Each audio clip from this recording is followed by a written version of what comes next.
said, we need you to answer this question. How do we inspire and engage teen students in STEM education? They paid me a lot of money, and I came back with this: by inspiring and engaging teen students in STEM. You didn't get it. Okay. They paid me a lot of money to go from 1 to 2. So, but what we did do is say, you're missing the point. You're not inspiring or engaging anybody. That's number one. You keep asking that, but then we don't do it. Number two, the audience isn't educating. The audience is learning. And there's a huge difference between educating and learning.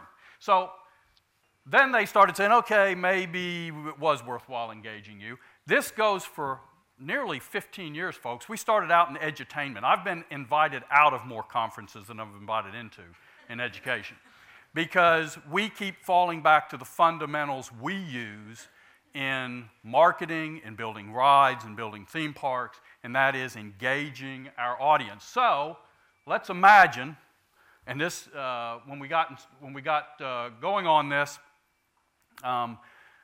it turned into this big program that now we develop these programs. One of them is called the National Flight Academy, and that's the one I'll talk to. It doesn't have anything to do with teaching flying, by the way. But it's the National Flight Academy. It's founded by the United States Navy. We have schools from Alaska to Florida that are playing with it, and we're scaling up at a national level. So what's the classroom start with? Well, imagine entering your high school physics lab, and this is the lesson plan.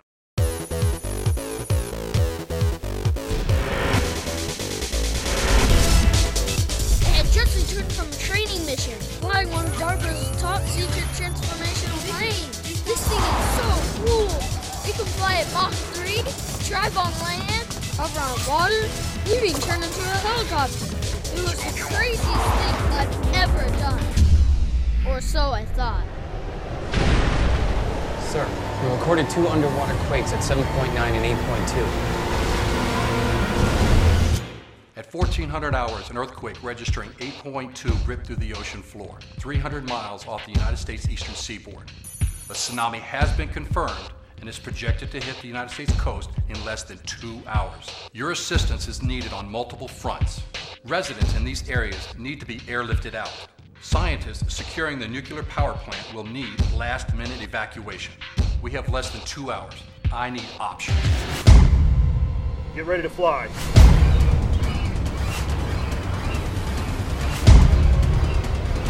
The CBR is 8 miles at 12 o'clock. Do you have a visual?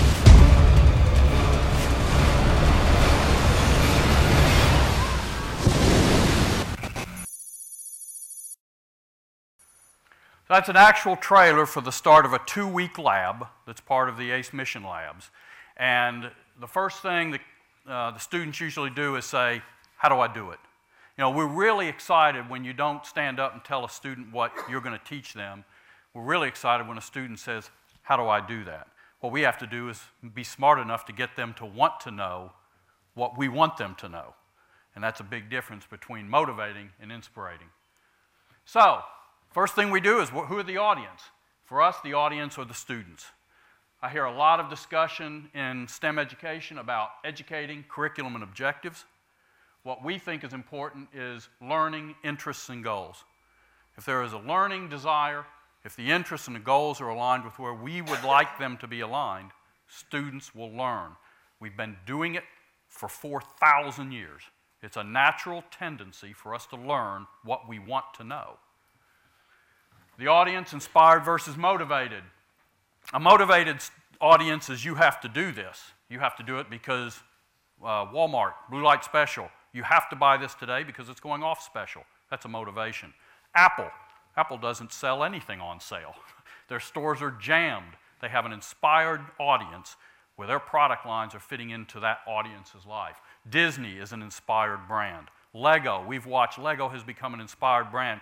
Do any of you buy Lego stuff? If you've looked recently, a lot of their stuff is built around stories.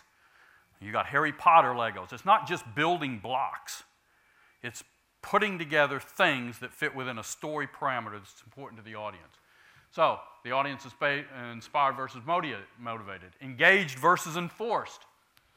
Do we tell them what we want them to do and then set a test or something at the end of the day or at the end of the week or at the end of whatever period it is to enforce that learning?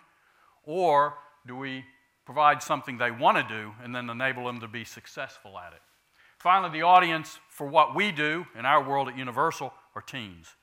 Teens are a funny audience. Sorry, folks back there in the back. First of all, they are adults.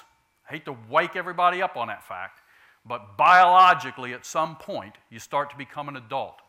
If I'm marketing to a 10-year-old, I do it with a 10-year-old. If I'm marketing to a 14-year-old, I do it with a 20-year-old. Teens see themselves in the future. They see themselves as what they want to do, what they want to be.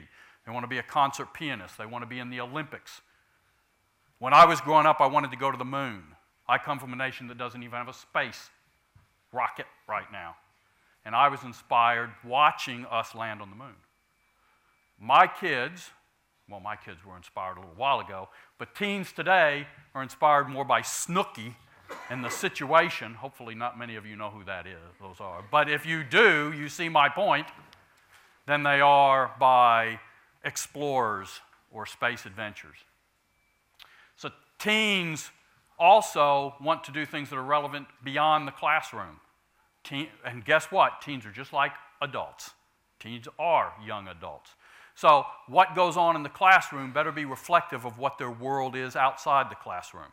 We see it all the time in learning in music, learning in sports, learning in the arts. All the stuff that they're learning in their classroom is carried on beyond, in their play outside the classroom. And something on the subject of math and science, I don't see math to me as a language, science to me as a method. Math and science exist in every story adventure you can have. It could be the story of fashion. You want a heck of a story of math and technology? Look at the development of fabrics. Look at Gore-Tex. Look at all those things. There is tremendous math and science in every story endeavor you want to play out. So don't separate math and science from the story endeavors. Embed it in the story endeavors. So the teens in their world. So what we did came back over the last 3 years we were developing. We beta tested at TEQ, one of the largest conferences in the world on industry inter-service training simulation education conference. So it has to do on using simulations in education spaces. We tested it. We were told it would never work by a bunch of really smart people. And it was a phenomenally successful program that led to this model of a community-based initiative built around a storied experience. National Flight Academy happens to be the stories of aviation. We're working on one right now on the stories of sports. Our water planet is being developed right now on the story of expeditions in seas, in the oceans and seas. So this is on the National Flight Academy.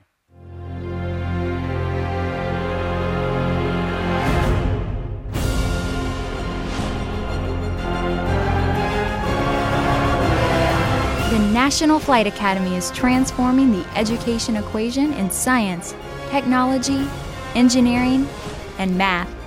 The National Flight Academy is a comprehensive educational program from immersive classroom experiences to engaging museum challenges, from the interactive virtual world to inspirational capstone experiences aboard the NFA Ambition at the National Museum of Naval Aviation. We must inspire our student generation and engage them across all platforms through stimulating experiences. Join us and together we will transform the education equation.